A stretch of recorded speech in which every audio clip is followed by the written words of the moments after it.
This week, we're going back to Skywalker Ranch. Rogue One lands back in theaters, and more.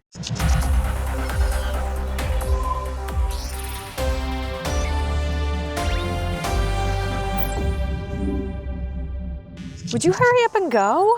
We gotta get to the news. Jeez. If you've been hoping for another chance to see a Star Wars film on the big screen, you're in luck. In my experience, there's no such thing as luck. Fair. Still, for a limited time, the Rebellion Built on Hope is returning to select IMAX theaters for screenings of Rogue One, A Star Wars Story later this month. And those in attendance will get an exclusive look at the new Disney Plus series Andor ahead of its September 21st debut. For more details, give your best gin or so stare and fight your way to the official Star Wars account on Twitter. Our favorite old smoothie is headed to the holotables in disguise. Starting today, you can add Skiff Guard Lando to your squad in Star Wars Galaxy of Heroes. His ability for covert coordination can give various bonuses depending if they're light or dark side characters, reflecting his dual role as Hutt Cartel guard and spy for Luke Skywalker as they rescue Han Solo. And when the new galactic legend Jabba the Hutt slimes his way into the game soon, Lando will make for the perfect squad mate. Nod with me if you love this plan and it makes perfect sense and nothing could possibly go wrong by infiltrating Jabba's palace and letting Chewie and Leia get locked up after R2 and C-3PO were gifted to that slimy piece of worm-ridden filth. We're doomed. Skiff Guard Lando's event starts today and runs for 1 week. Earlier this week, the Toy of the Year Award finalists were announced, and Star Wars is in the running in 3 of the 17 categories. Up for Action Figure of the Year, Hasbro's Lola animatronic edition straight from Lil Leia's pocket into our hearts. In the category of Grown-Up Toy of the Year, the Legacy lightsaber of Cal Kestis from Star Wars Jedi Fallen Order, and in the running for Game of the Year, Star Wars Villainous Board Game. Notoriously delightful. For more on how to cast your vote for all 3 of these Toy of the Year nominees, play your way to StarWars.com/thisweeknow. What's more fun than a Gamorrean girl on the dance floor at Jabba the Hutt's palace? How about a list of 20 Easter eggs from the LEGO Star Wars Summer Vacation animated special? Over on StarWars.com, learn some fun facts from behind the scenes of the new Disney Plus special, including this gem. The design of the Gamorrean girl at Jabba's party and the inspiration for the song is a nod to this piece from Star Wars concept artist Ralph McQuarrie. The more you know. Last week, some of the legends of ILM sat down to tell us what movies inspired them to get into film production. But you said that wasn't enough content from our trip to Skywalker Ranch, and we agree. This week, the great minds of ILM discuss the spirit of the company and the importance of pulling back the curtain with Light and Magic, the new documentary series streaming now on Disney+. Do you have any hopes for what people are going to get out of Light and Magic? There's an interesting irony about exposing what goes on behind the scenes. For a century, studios and producers didn't do that. They kept all their tricks behind the curtain.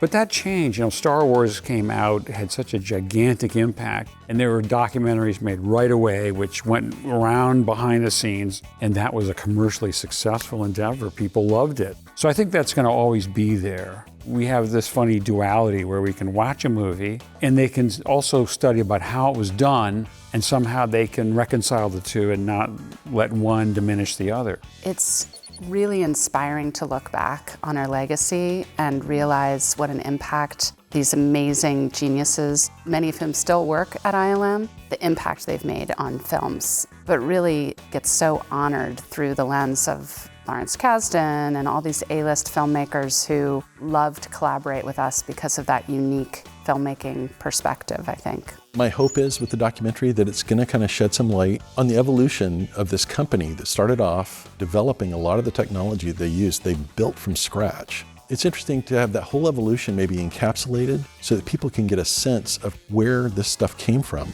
and to see some of the stories of the people that were involved in making it happen, because what made ILM really special were the people. You had a really interesting combination of people from all kinds of different backgrounds coming together, and it's all about problem solving. ILM was like the best college ever.